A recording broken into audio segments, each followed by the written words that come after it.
There is a voice that has narrated the birth of the universe, guided audiences through the frozen march of penguins across Antarctica, and given words to the legacies of presidents. A voice so recognized, so trusted, so deeply embedded in the cultural imagination that when it speaks, people stop what they are doing and listen. And yet, there is one story Morgan Freeman refuses to tell, one chapter he will not narrate, one name he responds to not with criticism, not with anger, but with something far more cutting than either of those. With a single word. Who? That is where this story begins. It started the way most things with Morgan Freeman start, quietly. He was doing press for a new film, the kind of routine interview circuit that comes with any major release. Standard questions, polite conversation, the professional rhythm of a man who has done this thousands of times and long ago mastered the art of being present without being overexposed. Nothing in the first few minutes suggested that the exchange was going to produce a moment anyone would still be talking about, long after the film it was promoting had come and gone. Then Jimmy Kimmel shifted the conversation toward the White House. He asked Freeman whether he had visited all the presidents there. A simple enough question, the kind designed to produce a warm anecdote or two about the particular strangeness of sitting in the Oval Office, the weight of the history in the furniture, the way the room feels both smaller and larger than you expect. Freeman paused for a beat. Then he said, "Yes, all but one." Kimmel asked which one. Freeman paused again, a different kind of pause this time, and then the audience started laughing before he even finished not finishing the sentence. The moment crystallized something that had been building for years in Freeman's relationship with the public conversation about American politics. He was not engaging with Trump the way most public figures engage, through direct criticism or carefully worded statements of concern or the kind of measured pushback that signals awareness of career consequences. He was doing something that in practice turned out to be considerably more effective. He was pretending not to know who Trump was, not in the passive sense of someone who has tuned out the news, in the very active, very deliberate sense of a man who has decided that acknowledging a name is itself a form of granting it significance, and who has decided the name in question does not deserve that particular gift. When a later interviewer asked in passing whether Freeman thought Donald Trump might make an appearance on a show he was connected to, the question landed the same way. The interviewer said the name. Freeman's expression did not shift toward recognition. It shifted toward genuine confusion. Who? Not "I would rather not discuss that." Not "no comment."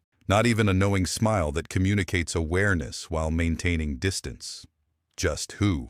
As if the name had arrived from a language he did not speak, a reference to a person he had never encountered in any context he could locate. For someone whose entire public identity is built on demanding and receiving attention, there is no response more deflating than that one. You can fight criticism. You can amplify insults into proof of unfair treatment. You can turn hostility into martyrdom, but you cannot do anything productive with indifference. Indifference does not have a surface to push back against. It is not a wall you can throw yourself at. It is an absence. And absence, when it comes from Morgan Freeman delivered in that particular register, communicates a verdict that no amount of response can fully overturn. But the who was only the surface of what Freeman had been building across years of public statements. Underneath it was something considerably more substantial than a single dismissive moment. When asked whether the current era felt darker than periods he had lived through, Freeman did not soften the answer or reach for diplomatic language. He had been through the 50s, through the 60s and the civil rights movement and the particular violence of that period, through Vietnam, through Watergate, through decades of American history that contained genuine catastrophe alongside genuine progress. The interviewer asked whether this felt worse than any of that, or whether the perception of darkness was simply a matter of being closer to the current moment than to the historical ones. Freeman answered without hesitation. He said he believed they were living in the most dangerous times since 1941. The room went quiet, in the specific way that rooms go quiet when something has been said that was more direct and more weighted than the conversational context suggested it was heading toward. Since 1941, since Pearl Harbor, since the last time the fundamental safety of the country felt genuinely, immediately threatened from the outside. This was not hyperbole deployed for effect. Freeman does not operate in hyperbole. It was a calibrated comparison from a man who has spent a lifetime observing American history from inside it, who was born into a country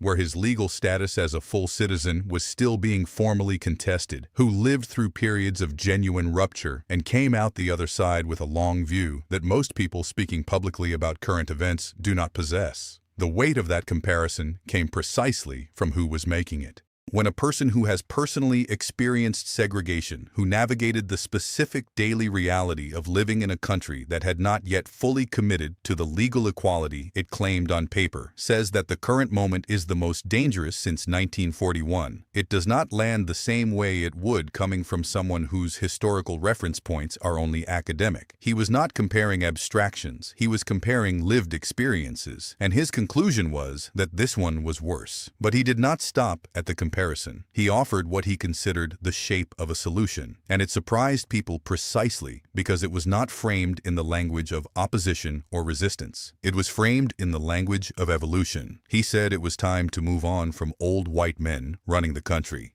Not with bitterness, not with the accusatory energy the sentiment sometimes carries when deployed in political argument, but with the matter-of-fact tone of someone observing that a particular arrangement has demonstrated its limits and that the logical next step is a different arrangement. He said he really wanted a female president, clear, straightforward, not hedged, not as a partisan position, but as a belief about where the country needed to go. The context Freeman brought to these statements was not just his personal history. It included the specific things he had watched happen to Barack Obama during his presidency, which he had spoken about in terms that became widely quoted and that illuminate the framework through which he viewed everything that followed. He had described the explicit strategy to ensure Obama served only one term, to block whatever he proposed not on policy grounds but as a method of undermining his effectiveness, as obstruction dressed up as principle. He had described the people pursuing this strategy as willing to let the country suffer in service of the goal. Screw the country was the phrase he used, direct and unvarnished in the way his public statements tend to be. He had also noted, with the same directness, the particular awkwardness of the birther argument that Trump had made famous, the insistence that Obama was not legitimately American. Freeman pointed out the simple arithmetic. Barack Obama had a white mother, from Kansas, as thoroughly American as the geography of the country could produce. The people who questioned Obama's American identity did not want to engage with that part of his heritage. They selected the part that served their argument and treated the rest as though it did not exist. Freeman called it what it was, without using more words than the observation required. He also offered a correction that he felt mattered, stated simply and without apology.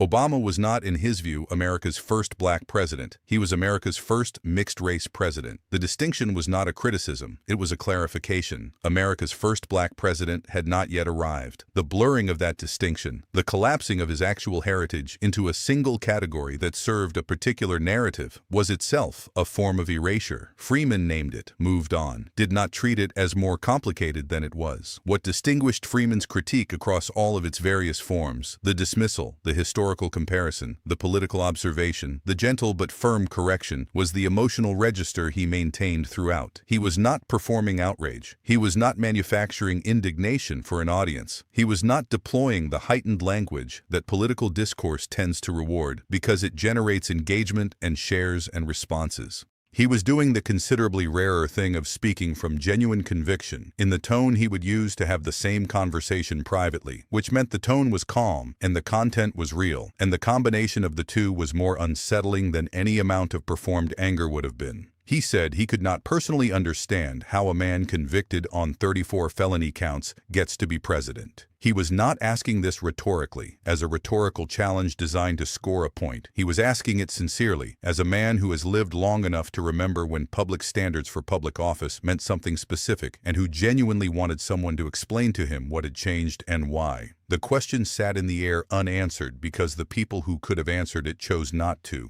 The ruling that had come down before Trump stepped back into the Oval Office, Freeman noted, was already on the books. Whatever legal status had been assigned, whatever the courts had found, was real before the election and remained real after it. The country had made a decision with that information available. Freeman found this difficult to reconcile with the America he understood himself to be a citizen of, the one that had, at considerable cost and over considerable time, developed mechanisms precisely for the purpose of ensuring that the law applied to everyone equally. That was the version of America he had believed in. The version he was now observing appeared to be operating under different principles. For decades, he had narrated the country's stories, the ones that moved through theaters and living rooms and school classrooms, and stayed in people for years afterward. The weight of what has been, the grandeur of what could be, the lessons of what was sacrificed to get to whatever present any given generation is living in. He chose those stories carefully and delivered them with the specific gravity that made them feel important because they were important, and because his voice made that importance audible to people who might not have felt it as clearly without him. He is not narrating this chapter, not because he does not have opinions about it. He has made his opinions clear in every forum that has provided him the opportunity, but because narrating something is an act of respect toward it, a recognition that it deserves to be passed down, preserved, given the weight that recorded history carries. He has decided this chapter does not deserve that from him, that the correct response to it is not a carefully crafted narration that gives it permanence and context, and the kind of dignity that his voice would inevitably lend to anything it touched. The correct response, he has decided, is the who, the selective forgetfulness, the absence of the name from any sentence he is willing to complete. In a culture that runs on attention, where the primary currency of significance is being talked about, being discussed, being made the subject of commentary from people with platforms and reach and the cultural authority to make a name mean something, the choice to withhold that attention is not a passive one. It is a deliberate act of subtraction. It removes from the subject something they cannot manufacture from within themselves. Morgan Freeman has given his voice to the universe beginning. To penguins walking 50 miles through Antarctic winter. To God, twice, in films that required someone whose voice could make the claim sound credible. To presidents and prisoners, and men facing death, and men who found redemption. He has narrated things that deserve to last. This is not one of them. And sometimes, the most powerful statement a person can make is the one they choose not to narrate at all.